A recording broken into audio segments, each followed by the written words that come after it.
Welcome back to Worldie Unboxed, the Founders Edition. In this second part of our episode, Aaron and I delve into our conversation with Juliana Casale, founder of Balloon, a sparkling water brand from Canada. We'll be unpacking the key points she shared from her entrepreneurial journey to the challenges of starting a beverage company and discussing how these insights relate to our own journey at Worldie. We'll explore how Juliana's experience and advice can be applied to anyone looking to start their own business and share our personal takeaways from the discussion.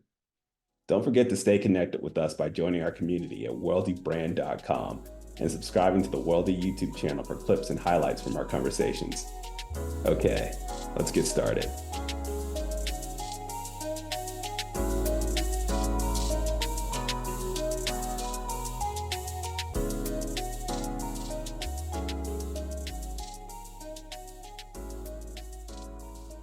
Well, I guess just at a high level, what do you think overall about the conversation? No, I thought it was cool. There was a lot of similarities between like how we started or like our approach and her approach and like how she kind of started. So I thought it was like cool to like see a founder in a very like similar situation and thinking very similarly to us, albeit in a totally different industry. And I thought that was cool. Like, for instance, her lack of experience and, with this particular type of product and just trying to educate herself on it and build a team around her. I know she didn't like build like a formal, or she's not looking to build like a formal team, but like an informal team of like mentors and advisors to kind of like help her. And then like the trial and error. I know we had a whole bunch of that early on, especially as we tried our hand at Fiverr and Behance and all the other different like sites to kind of get a designer to really like build out our ideas. So I thought that was really cool to like have that type of story because, it resonates with me because I see a lot of, us in her story, and that was super cool. Yeah, I agree. I think one of the things that is a bit different between the two of us is how quickly she was able to get a product out there. So for her, it was less than a year. And for us, it's been over 2 years, and we're still uh, basically working on getting this product to the market. So do you think, looking back, there's really anything we could have done to make that process quicker? Or do you think it was kind of necessary to go through this super long development process? I mean, first I'm going to lead with, I think it's necessary for us. Like, I think like at the very beginning, we said that we wanted to be very intentional about like the growth and like the progress of this company, because we wanted to make sure that this first impression that we made with like the outside world was a positive one, and like kind of putting our best foot forward. And this is not to say that like Juliana's approach isn't the correct one, because we've also talked about like failing fast, like getting your product out there, getting that feedback and being able to make revisions and reiterate over and over again, like finally come up with something that really like the consumer enjoys.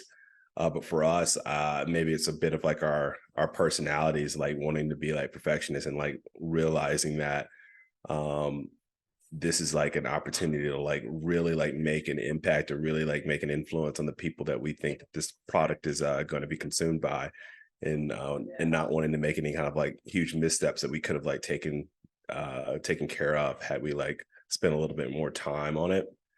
I mean, there's some definite drawbacks because obviously we spent a lot of like money and time, and we still haven't gotten a product out there in any consumer's hand.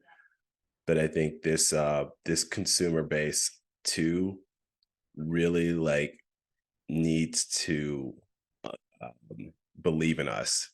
Like they're like putting this product on their kids' feet, and if they don't believe in us, um, then I don't think it really is going to like take off.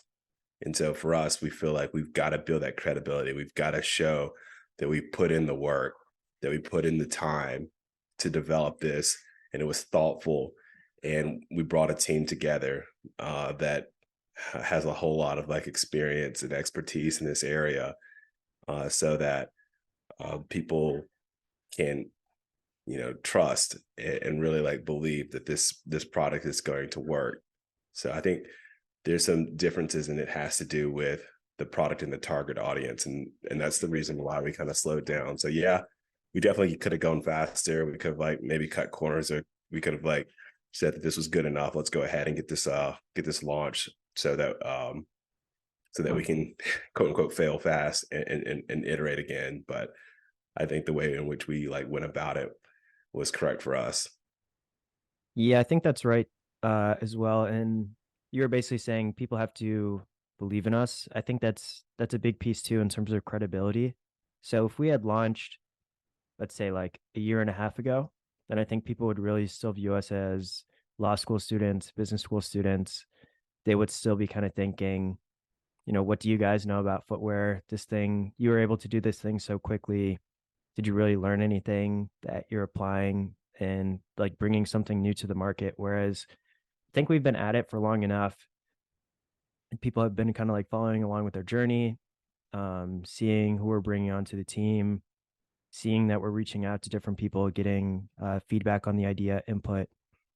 Where now when we release something, I think we'll have a lot more credibility and people will have trust in it because we've just been at it for so long. We have a team of experts around us and we're really trying to, get as much input as we can from kids, from parents, from people in the industry, all that kind of stuff. So I mean, we had an opportunity. I don't know if you remember, but I can't remember. This was probably about a year ago at this point, but we talked to that one guy who said he has the factory connections in Asia. He could basically do everything on the supply chain side, but he wanted us to essentially just steal a silhouette from a Nike or an Adidas, make maybe like 5%, 10% changes, and then put our logo on it and then sell it. And the thought being that it's already kind of a proven silhouette. So if you make slight changes and then sell it for significantly cheaper than your competitors, and you're gonna make sales. But that was never really something that we were too interested in because I don't think that's a sustainable way to do business. Like maybe it's a way to get some cash quickly. But I don't really think you can build a brand on being a copycat of a Nike or Adidas and just cheaper because that's not, to me, that's not really a brand. So I think that would have been the other way to go about doing it. And neither of us really wanted to do it. So I think it was a bit of a conscious choice to basically slow down and get a better product to the market versus accelerating the process and putting something out there that's just like everything else on the market already. Yeah, I agree with that. I mean, and one of the other reasons that I think that we definitely didn't want to take the approach of just kind of like making what we almost like equated to knockoffs was that it just didn't like, it didn't really mesh with our values at all. Like this is not what we wanted to do when we were like developing this company or building this company. And our core values meant to like build something that would be useful, something that was going to be sustainable, something that was going to make an impact in the communities in which we hoped that it was going to be employed. So that was not, that idea just didn't have legs with our values. So Yeah, one of the other things, this is kind of a related question, but do you think we could have been like the mad scientist entrepreneur cooking up different recipes? Because Juliana was talking about kind of like using a soda stream, cooking up recipes in her kitchen. I worked with a guy before who kind of went into the woods and cooked up recipes for his company. And then, Phil Knight, I think in Shoe Dog, they talk about him using a waffle iron or something, right? To make yeah. those, I think it was his co-founder. I can't think of the coach now, but yeah, he used a waffle iron, yeah, and they just recently, like maybe not recently, but like within the last few years, founded. And so like now it's a part of like Nike history. okay. So do you think we could have potentially done that, failed faster, gotten feedback that way, or do you think that would have been a bit of a waste of time for us? Dude, I think we were kind of like going down that path for a while. So I remember going over to like the Polsky. We both went over there to like the Polsky Center at the University of Chicago, like their fabrication lab. So they had like these, I mean, they have like a bunch of saws, a bunch of tools, the 3D printer. And we were going to like, the idea was to take in, especially, I think this was back when we were ideating about like making soccer cleats for former competitive athletes. And we are going to take a bunch of different cleats and just like break them down, tear them apart, see how they were kind of made, and see if we could like re-engineer, reconstruct them. We had plans of like, we even had like a CAD, so we wanted to print it out, and we're going to have like a video, so a time lapse video showing like the construction of the shoe via a 3D print. There was a whole bunch of like ideas. We wanted to 3D print like the actual shoe. There were so many things that we were trying to do. Part of it was just like, kind of ignorance, like being super naive about things. And then part of it was just like, we're just trying to explore and learn. So I think there was some like mad scientist tinkering that we did. And then we also decided to like bring in other people to like have our mad scientist ideas developed by people who maybe had a little bit more experience with it. And so we were getting on Fiverr, we were getting on Upwork, we were like sending them stuff and like, these are like, we want this, this, and this here, make it, construct this Frankenstein shoe of all these different like shoes that we really like are inspired by. And yeah, there was a period of that. I think we just kind of realized that we were not getting to where we wanted to be efficiently enough or quickly enough. And we wanted to bring in a bigger gun, someone who actually can do these things, because we were getting nowhere. We were learning a lot, but we weren't really making progress on the product development front. So I think we did have a stint doing like what Juliana kind of mentions, her mad scientist, like mixing flavors and trying to get like that taste just right. We did do that early on, and I mean, that was fun. Like I remember walking around all of Hyde Park with, trying to find this Fab Lab and all these other things that we kind of did. It was a cool time thinking about it. Yeah, I had kind of forgotten some of that stuff that we had done in the context behind it. And I think you made a good point about it's kind of risky to be a mad scientist with kids' feet, and with Nike, for example, like it's easy enough to just make a shoe for yourself, run in it, see if it works. And then if something really goes wrong, it's on you. You're not injuring someone else or someone else's kid. So I think that's part of the reason why we could only go so far with some of those different mad scientist ideas. But I think you're right in terms of that we're still having the ideas. We're almost like funding the mad scientist instead of being the mad scientist ourselves. And like, if we have any like really stupid ideas or ideas that are potentially going to put people in danger, then we have enough people on the team with expertise where they would be like, yeah, you can't do that because of XYZ reasons. But if you want to do something similar, then you can do this instead. So I think it was a natural progression for us. And I think it would have been probably irresponsible for us to just make shoes ourselves and then have kids try them out and give us feedback and fail fast that way. So I think just the nature of the product makes it a bit harder to be a mad scientist for a long period of time. Yeah, I agree. I mean, I don't think we're so far removed that we wouldn't like order pineapple leather from Spain again and see if we can make it into a shoe. But yeah, no, definitely. I think like the maturation process has gotten us to this point where we're pulling in people who can do a much better job of it than we can. Yep, for sure. Another question I have is, so Juliana was kind of mentioning, because her background is in marketing. So she was mentioning, there's some things that I can easily do myself. There's other things that maybe I get a friend to do.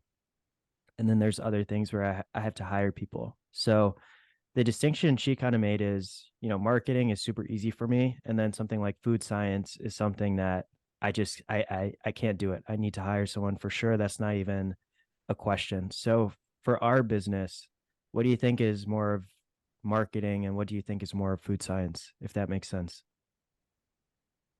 So some things that we're kind of like good at and like what we can handle.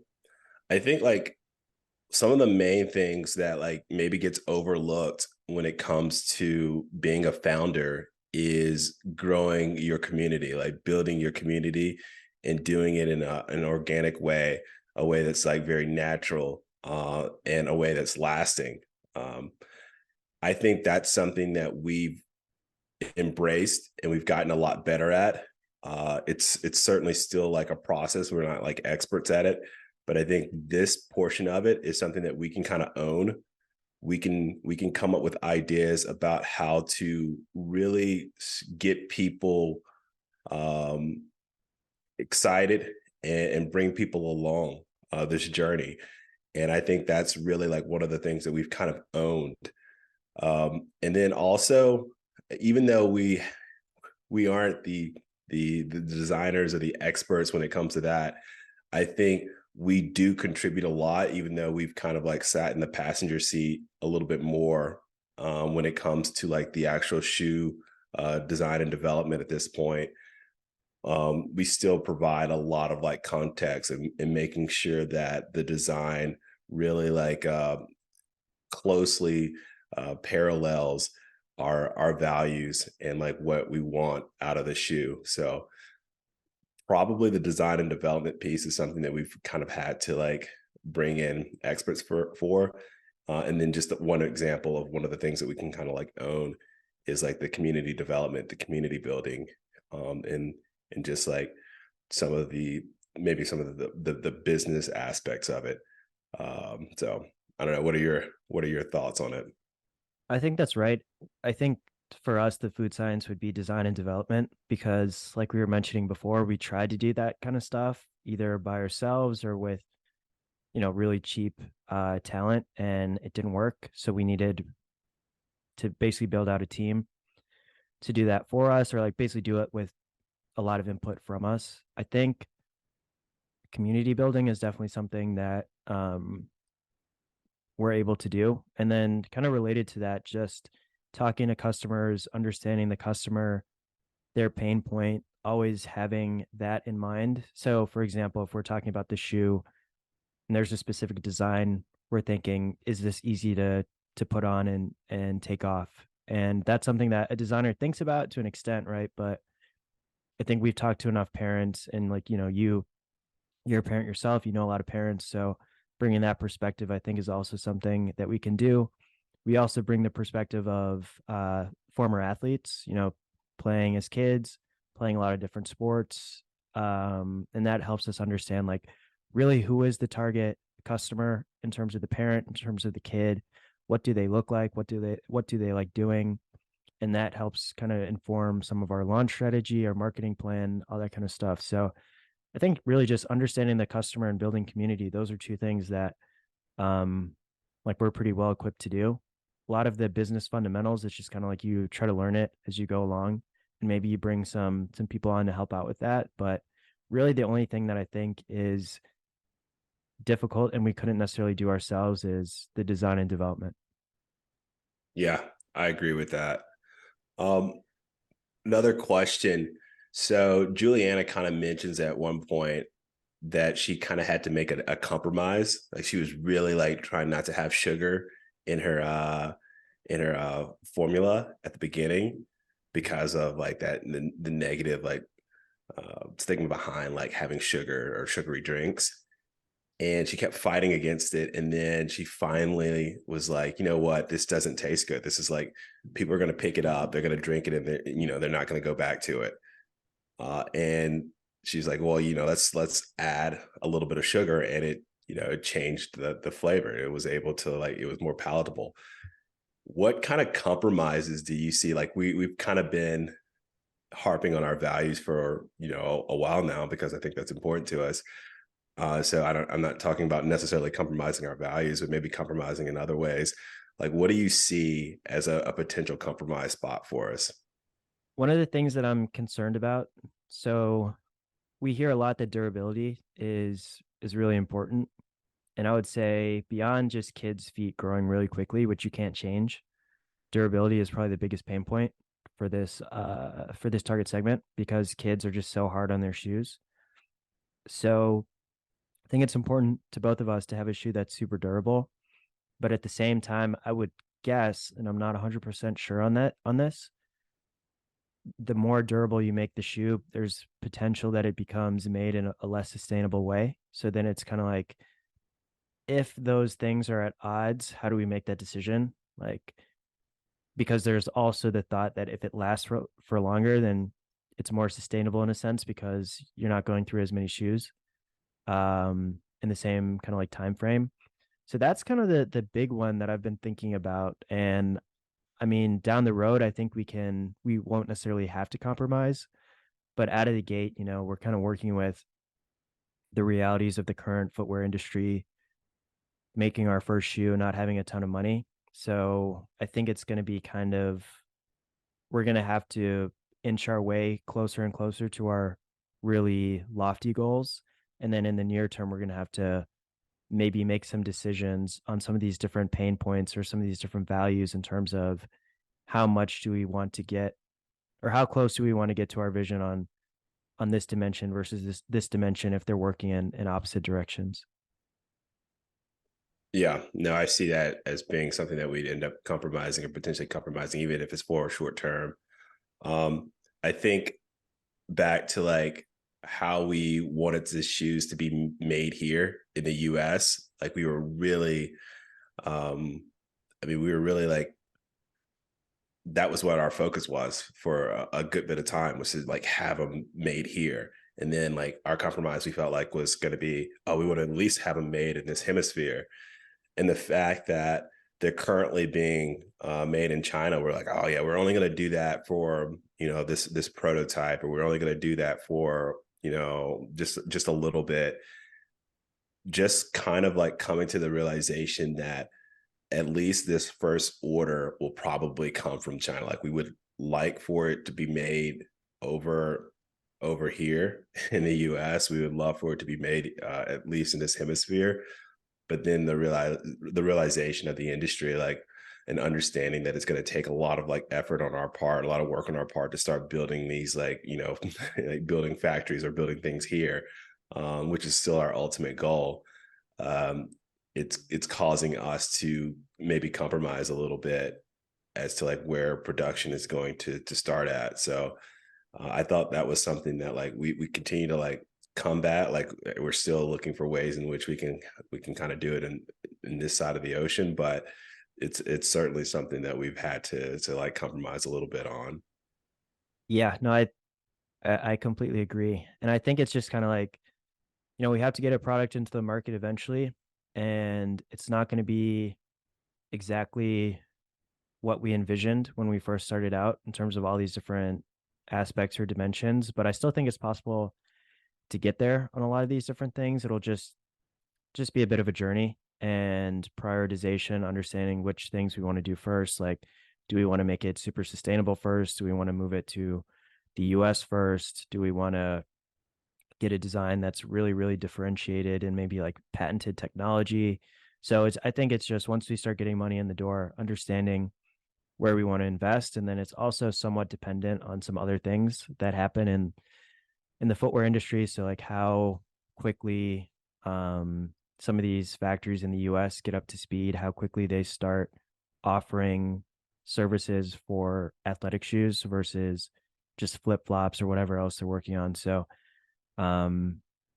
think we can definitely, like I said, we can definitely check a lot of these boxes. It just might not be out of the gate, and we just have to understand sequentially how we want to tackle some of these different problems. Agreed. Switching gears a little bit, and kind of like referencing something that we mentioned earlier on in this conversation about like building teams of experts and things like that. Juliana, I think you asked a question about how she was kind of building a team around her, whether it's a team of like mentors or a team of advisors. Like, how was she doing it, like in an informal way or a formal way? Why do you think our approach is different than hers? Like she was kind of like, no, I'm not going to do it formally. I'm just going to be like calling in favors with people within my network and maybe like bouncing ideas off of people who have a little bit more experience in certain areas. Why do you think we've decided to do things a bit different? I think we've tried to do what she did, which is calling in favors, getting free help from mentors, things like that. And what we realized is it's super helpful. Like it helps you go from zero, maybe not quite 0 to 1, maybe like 0 to 1/2 if one is releasing your product. So it helped us with kind of like business planning, understanding if there are any glaring issues with our plan to get to market, connecting with some people, all that kind of stuff. But at the end of the day, um, trying to actually get people to do stuff and holding them accountable, you can't really do that if they're not if you're not paying them. So I think that's the issue we ran into.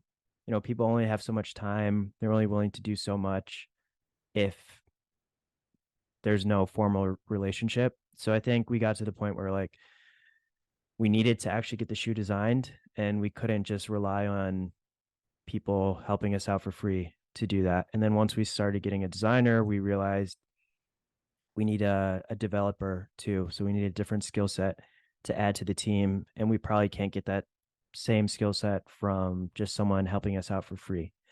And then with Meg and Brian, something similar. Like we need a better logo, we need another color scheme, we need some creative direction on the shoe. We need branding guidelines. And I mean, we could try to do that with input from other people, but it would just be hard. And I think at some point you have to start bringing a team in and paying people to do stuff. And I think we just got to that point a little bit earlier than Juliana. But the other thing I thought was kind of interesting is that she doesn't have a co-founder. And for me, like I've tried the whole starting up a company with no co-founder. And I thought, I mean, I think it's pretty hard. So I thought that was also pretty interesting that she's essentially doing everything by herself, and she just has this food scientist, but everything else she's just kind of doing with free help, small contracts, things like that. So I mean, I think it's commendable, but it's definitely difficult. Yeah, I think that's could be extremely difficult, especially knowing and thinking about like the journey that we've been on and the ups and downs and the ebbs and flows. Like navigating that on your own is pretty daunting, but I mean, obviously not impossible. I think we've said it before, but this, at least from our perspective, like entrepreneurship, building these products, jumping on these ventures is like a team sport. Like being able to like pass the ball sometimes is so beneficial because it keeps a lot of things fresh, like not only perspectives, but it just kind of like keeps us like kind of physically fresh when it comes to like how we are approaching worldie, how we are approaching the company. There are times when, feeding off your energy and getting back, like, not that I'm like not motivated, but sometimes it's like, you need like an extra boost, and you can kind of like dig in deep and get that, but like it's so much easier, it's so much more efficient when you have someone who's doing the same thing, who's has the same purpose, and they're there with you in the muck, and like you're kind of going through it together. So I think that I wouldn't trade like doing it on my own for any amount of like potential like benefit or gain or wealth or whatever. It's to me, it's not worth it. It's so much more enjoyable, so much more fulfilling to kind of do it as a team. Yeah. And one of the things I always say is, I come up with a lot of ideas and I like my own ideas, but I think it's really fun to see an idea evolve. So if I have an idea and if I present it to you and then we brainstorm for a bit and then we improve on that idea, we build it out, and then we start testing it with potential consumers. We understand where we need to improve it, refine it, and then we talk to maybe our team and understand what's feasible, what's not feasible. I think it's really fun to go through that process of just talking to a bunch of different people, improving on the ideas, testing them, and getting to an idea that's really strong, could be kind of like creative, innovative, all that kind of stuff. And it's just way harder to do that yourself because you come up with the initial idea and you're not necessarily asking the same questions versus someone who has a different perspective. So that's definitely something I enjoy. And then, like you said, I think it's just contagious in terms of, passion, work ethic, all that kind of stuff. Because when I was working on my previous venture, anytime I would kind of like run into a roadblock, it would just be like, man, this is difficult. So I don't really want to think about this. I don't really want to do this right now. And then it's pretty easy for that to add up and go from a week to 2 weeks to a month to a couple months to a year. Whereas if you have a co-founder and a team, they're kind of relying on you. So you can't just say this thing is hard. This is a roadblock. I'm just not going to think about it for a few months and maybe I'll get back to you after that. So I think it's really fun to have other people around you who have that same level of passion.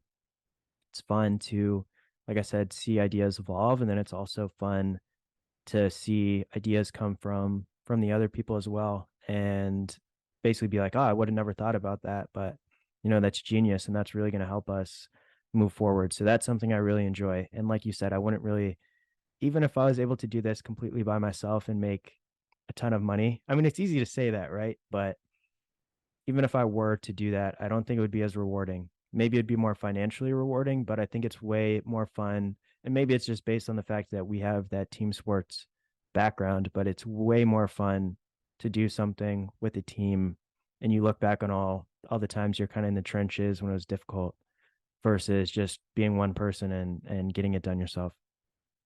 Yeah, 100% agree. Like and maybe like you said, it's probably having to do a lot with our background in sports, and the fact that we've gone through a lot of like team experiences, but I think it's nothing. It's up there in terms of like what are some great feelings, and some of the great feelings are like having gone through some real stuff and being able to look back on it with someone else who did the exact same thing, who went through that exact same experience, and you have like some kind of shared connection that other people just won't be able to get. Like, they won't be able to like kind of replicate either. And it's kind of like being in on a joke that no one else will be able to like Yeah. understand.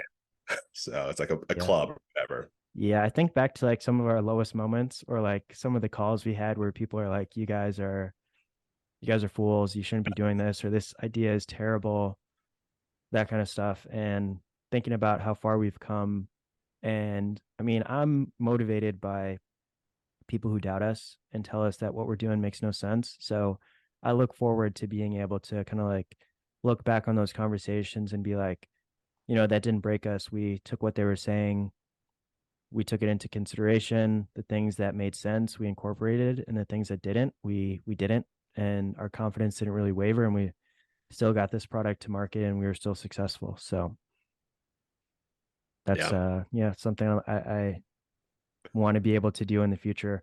One of the things you also mentioned was credibility in terms of bringing that team around you. Mm-hmm. I think for us, it's important to do that because when we think about potentially raising money or getting into retail, things like that, it helps to have people on your team who already have relationships with those people. Because I mean, with raising capital, it's kind of like it's all about the team. So if a VC looks at us and sees that we have no footwear background and no one on our team who does, they'd probably be pretty concerned. So I think surrounding ourselves with that team is important in that sense. And then also we've heard that the footwear industry is like pretty tight knit. So it's way easier to get into a retail location if you have a existing relationship with someone at that retailer. So I think that's also something that makes it more important for us to have this team that has a lot of experience in the footwear industry. And I don't know if it's the same for Juliana, but for us, I think that's another reason why it makes sense to surround ourselves with some of these mentors, advisors, contracted people, things like that.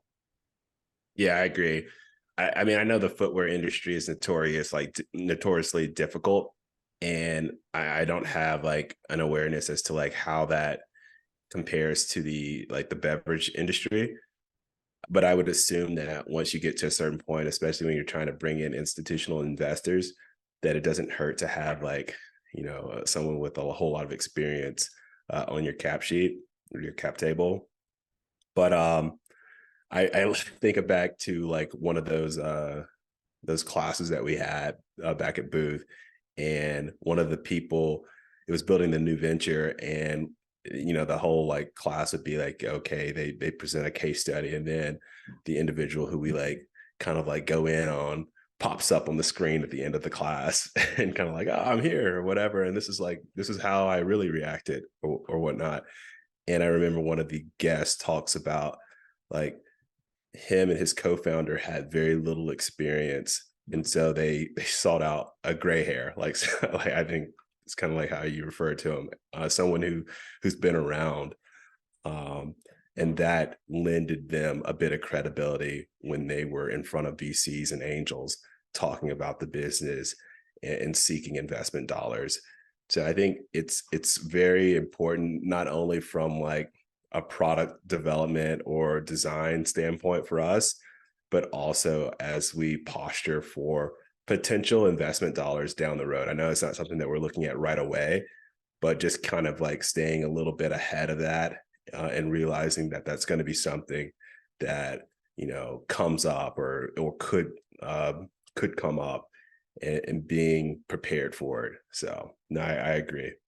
And just kind of a related question and point on that is, right now we have people who are, we hired them, so they're on a contract basis, right? So our designer is on a contract basis, our development agency contract basis, and then our design and branding agency is on a contract basis. So we've started to think about bringing on advisors, and we've also thought about kind of bringing on some of these advisors and thinking about them more as fractional executives rather than just kind of advisors. So I guess, how important do you think it is for us at this stage to go from people who are able to provide this information who don't have a stake in the company to people, to basically those same types of people, but they do have a stake in the company? I mean, I think it kind of helps in a few different ways. First, it not that we need reassurance as to like we're headed down the right path, but the people that we work with who are saying these positive things about like our progress, it kind of validates what they're saying if they put a little bit of skin in the game. So we kind of want them to be more a part of it.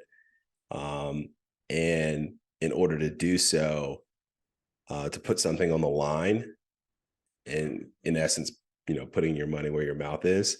So that really, I think, is one of the benefits of like of this approach that we're kind of taking.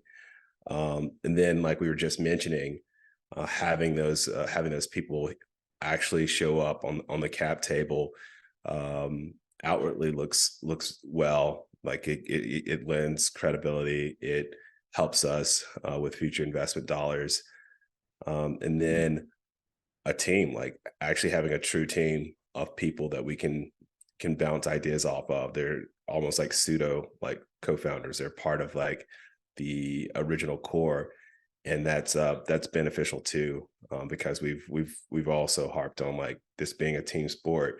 Now we're to continue the metaphor, like pulling in role players, you know, to kind of fill out the team, and do certain things that, you know, not that we're the star player. That's maybe the analogy is going too far, but but you get what I'm saying. Like to kind of continue to build out the team so that we have an opportunity to really like take care of some of the blind spots that you and I might have, fix that by pulling in teammates and not just like contractors or whatnot. Yeah, and I also want to bring in people now, kind of at the beginning, when we're more selling ourselves and our passion, the vision, things like that, because then, you know, people actually, they believe in us, they believe in the vision, and they understand where we want to go. Whereas if we brought people on after we already had some initial success, then maybe they're just trying to come on because they think the idea is cool, they think maybe it'll be valuable in the future, they want to be part of that, or maybe just strictly financial. So I think we're at a good point now where we've proved at least a little something out in terms of getting these first prototypes made and really communicating our vision, building some of that community, like you mentioned before. And I want people who are going to be, kind of to go with your metaphor, with us in the first quarter, second quarter, third quarter, and fourth quarter. Not people who show up at halftime and they're like, "Oh, you guys are winning by 30. Like, you know, let me get on this team so I can win the game." I want people who are joining before the game starts when we're the underdogs. So I think Yeah, that's a good time to bring people on. absolutely. Absolutely. I guess we can switch it up just a little bit. It seems like not every, but many conversations that we have with founders, especially like early stage founders, they have some type of unboxing experience. And with Juliana, it was like she's doing like t-shirts with the seltzer or the sparkling water. I don't want to say it incorrectly because I know there's an actual difference. So how do you think that actually looks like? I know you mentioned having unsustainable advantages at the very beginning, and being able to really take advantage of something that like bigger brands wouldn't be able to replicate. Uh, how do you think that actually looks, though, taking it from like a different perspective? Does it seem, or could it seem like the product couldn't stand on its own if you're having to add stuff to the bag to make it more attractive? Or My is, initial okay, go Sorry, ahead. I was going to say my initial reaction was no, but then as I was thinking more about it, I was thinking about some of the products that I've seen in the past where they seem to have invested like maybe more into the unboxing experience than they did in the product itself. And at that point, then I think it's kind of a gimmick because so much of the focus is on the unboxing versus the actual product. And I also think if you have this unboxing experience that's super elaborate and it's the same after the first time you get the product, I would think it just becomes almost annoying because there's all these different things you have to like pull out and it might be a bit awkward, things like that. So I think that's something we definitely want to avoid. And one of the things that I've thought about, and I can't remember if we've discussed this or not, but at least in the early stages, so with this Kickstarter, with maybe all of this initial production run, we could put the emphasis on making people feel like they're part of the journey and at the beginning. So what I've thought about is you could give out signed sketches of the shoes or the prototypes to certain people. You could number the shoes, right? So it's like you got number 50 of 3,000 in the initial production run. And it's almost like a note of certification.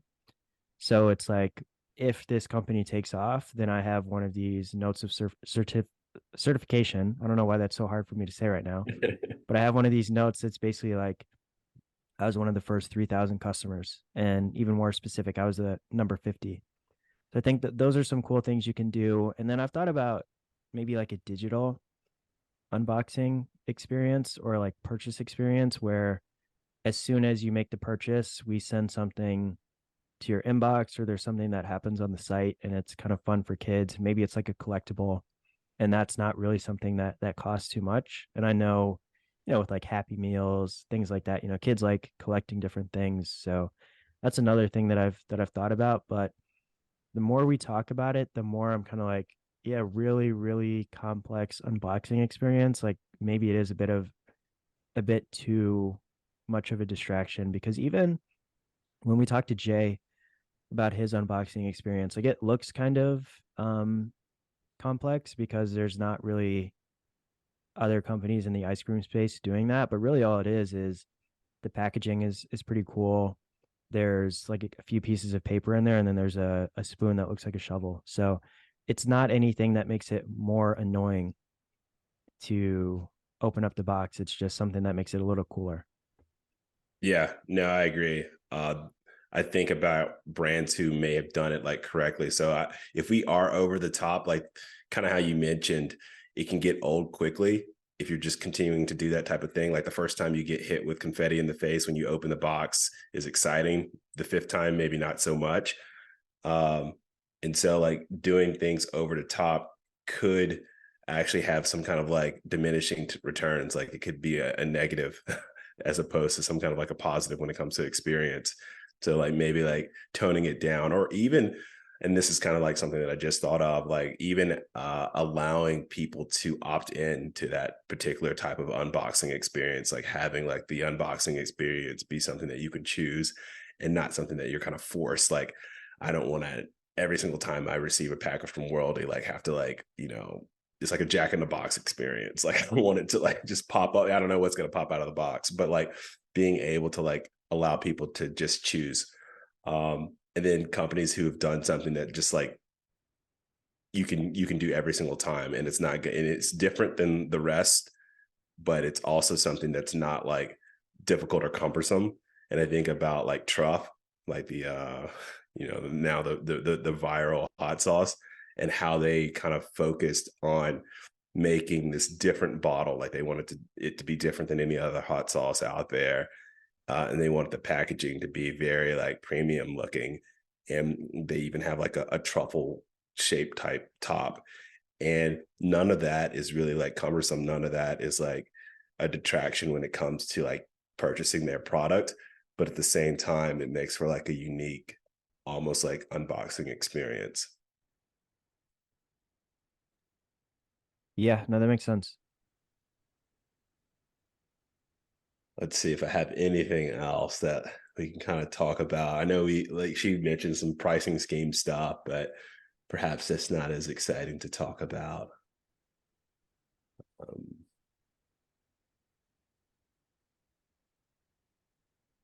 Did you want to talk about that first question that you had?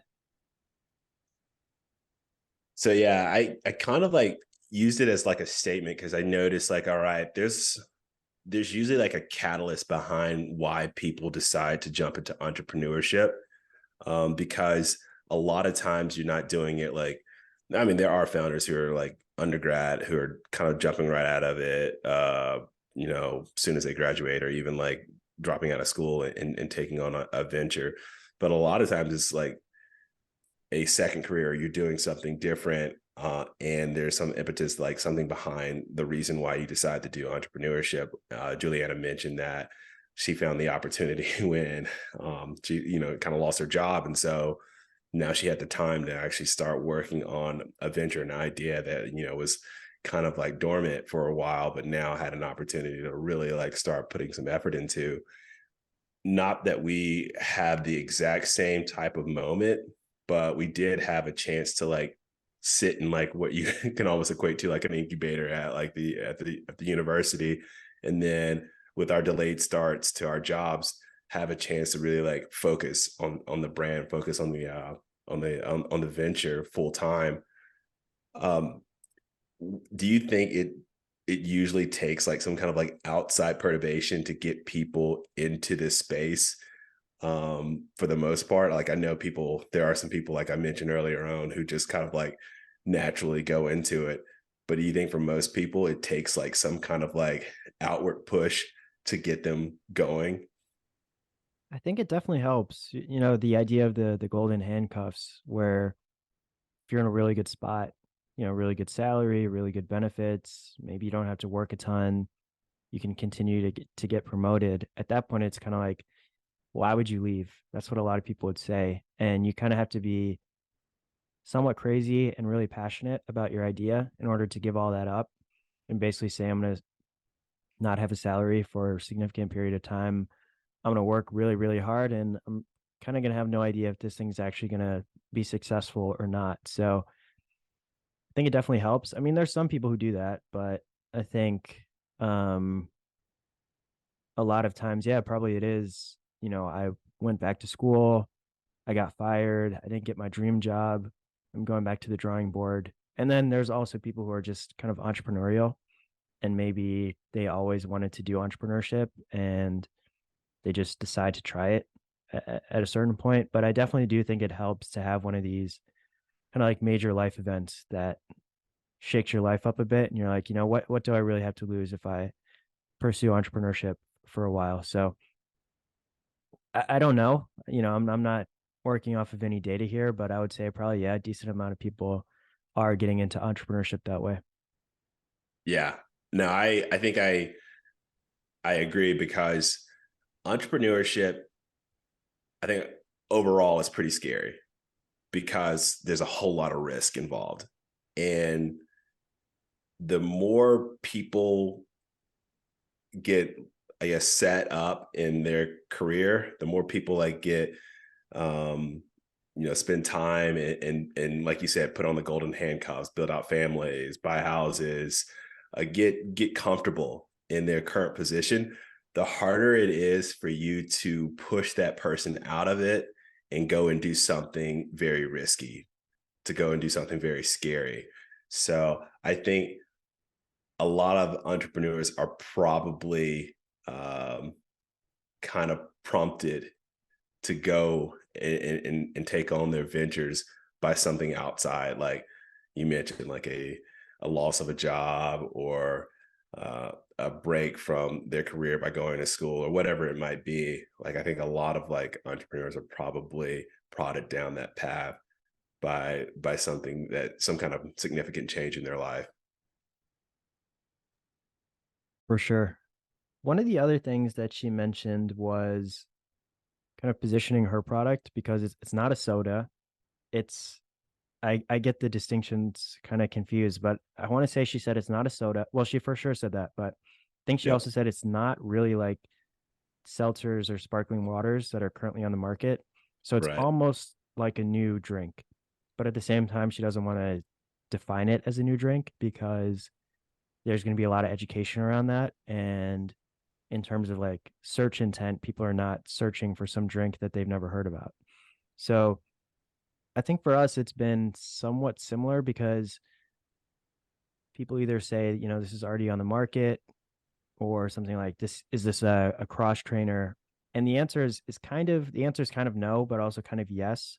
So I guess, how do you think about positioning what we're doing as some kind of new product or new product category, versus saying this is similar to something you're already familiar with, it's just better? Yeah, I think that is the approach. You want to um, show people the similarities, the things that they are familiar with, because otherwise that education curve is a bit too steep. And once it gets to be a bit too steep, people kind of like, their eyes glaze over and they go back to products that they're more accustomed with. So the idea is for that education curve to be as flat as possible, so that people can kind of understand where you're coming from.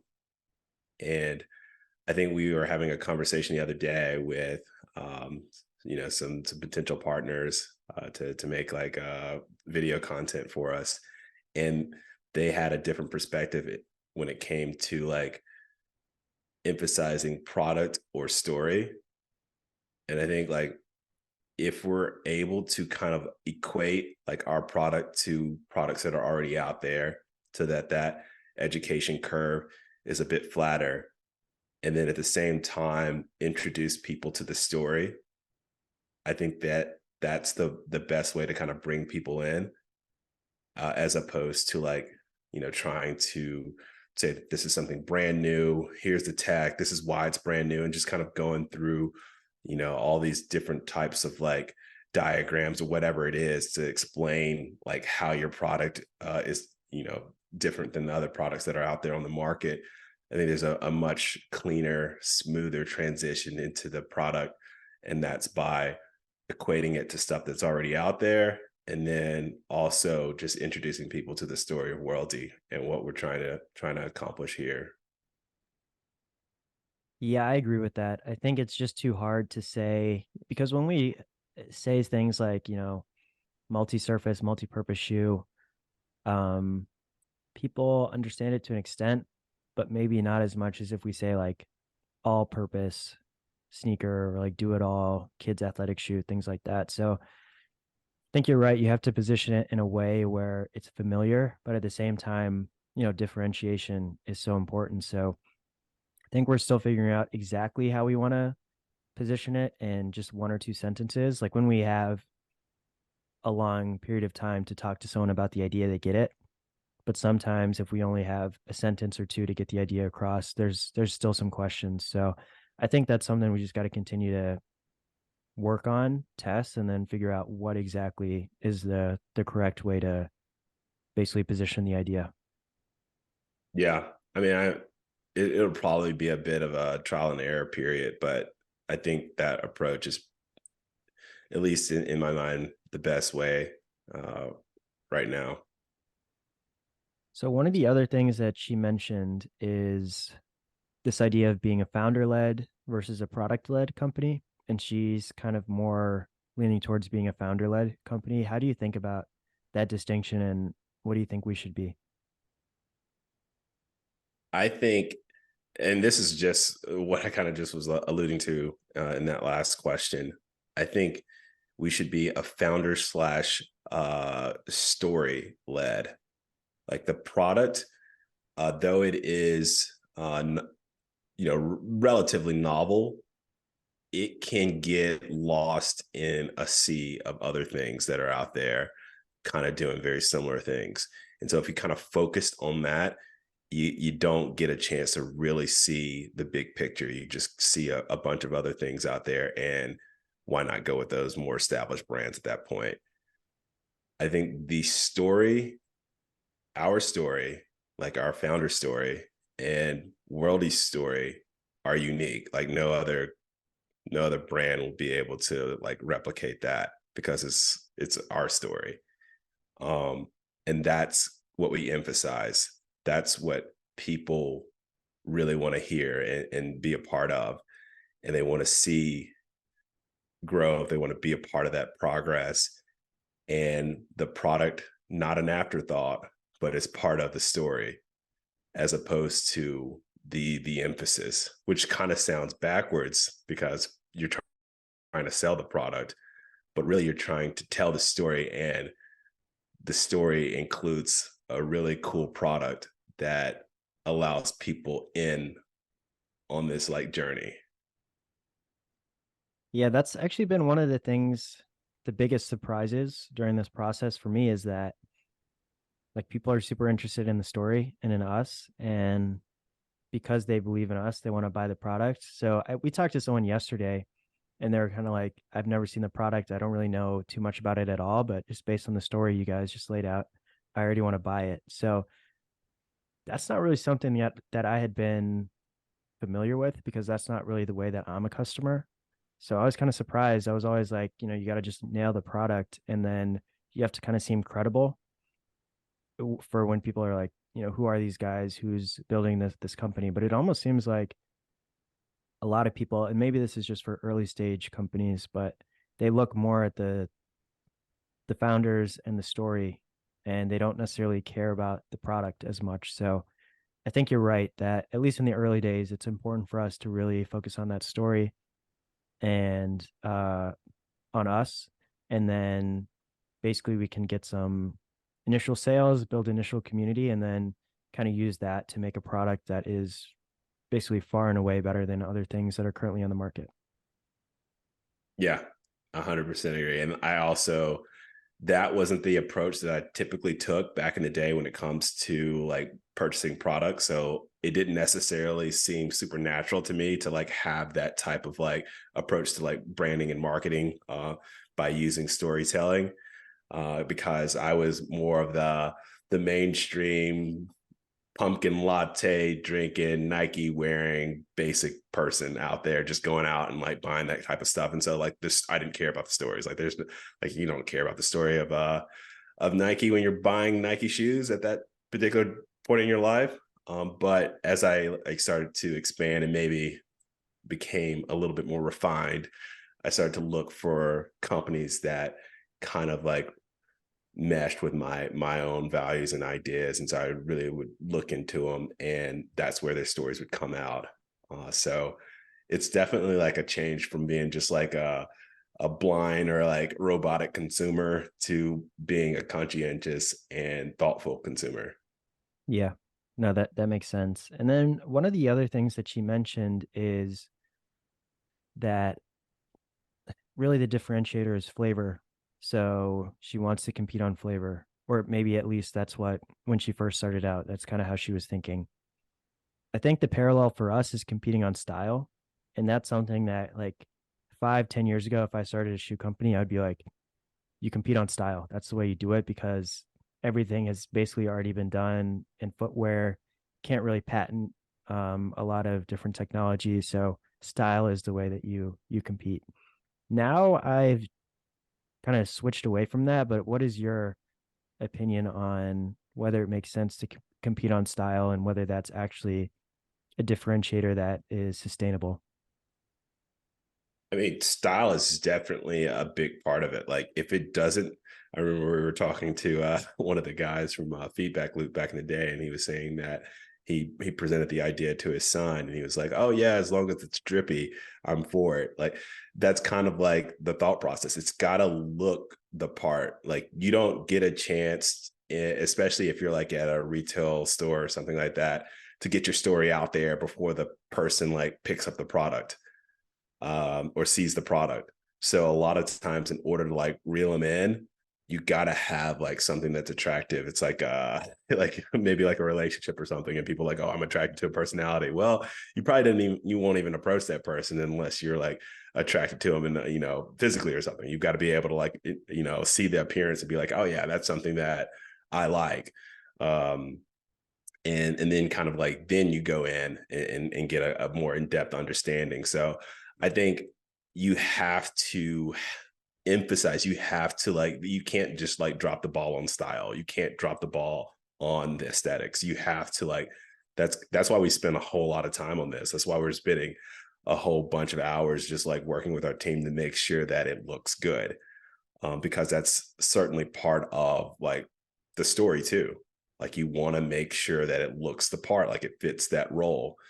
And I think back to like what Juliana says, like in order for people to open up that can, in order for people to even take that first sip, they're going to have to be attracted to the packaging. Like that, you've got to like, I think that's where you really like you emphasize. We talked to the guy who makes gummy worms, and there's a lot out there. And like he had his only differentiator was that they were using less sugar.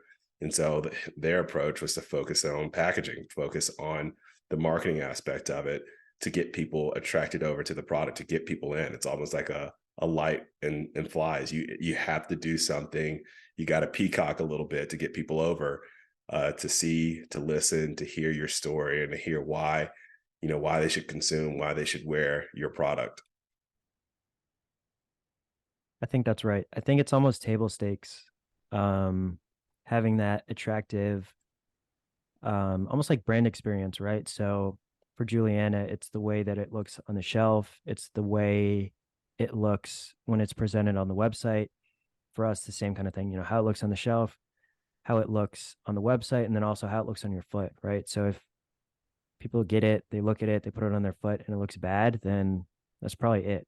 They're probably not going to buy those shoes from us again unless we make significant changes. So I think it is like someone has to like the way a shoe looks basically to buy it, unless it's like the most comfortable shoe in the market or it's going to make them run 50% faster or jump 20% higher. So I think style is extremely important and we have been focusing a lot on it. But I also think, like we were saying before, the community building, getting our story out there like that also is a significant differentiator. So focusing on that as well is important for us. And I think maybe that's an easier way to retain people, because anyone can copy your style, but not everyone can copy your story and replicate the community that you've built.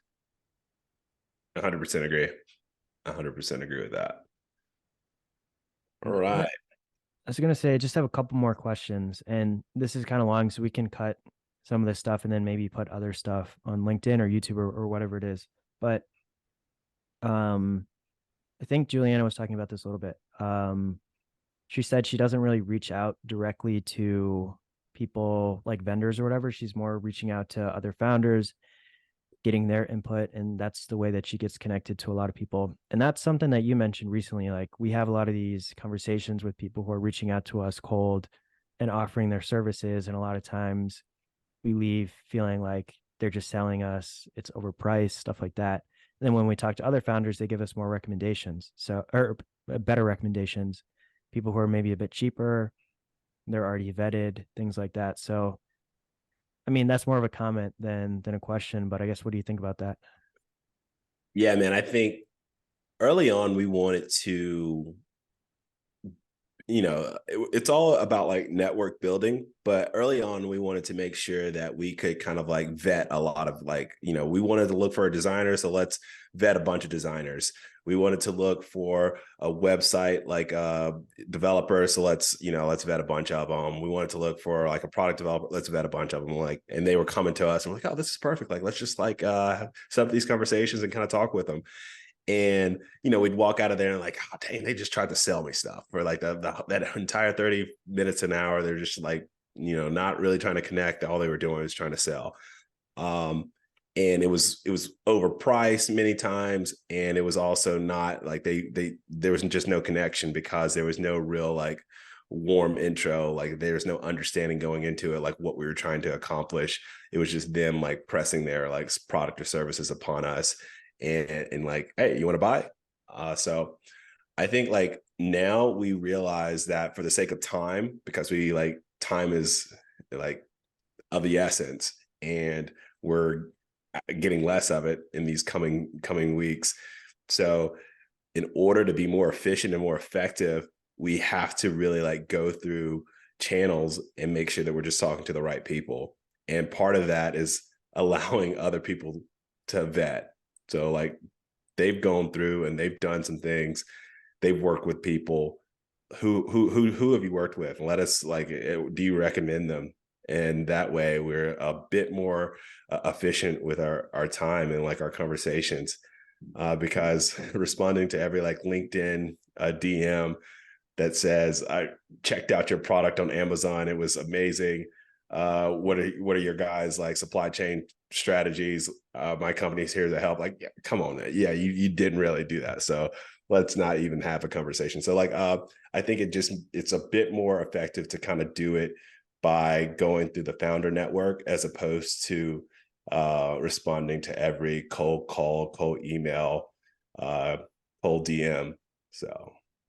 Yeah, and one of the things that I've started to realize is because I think a while ago we realized that a lot of the cold DMs are just automated.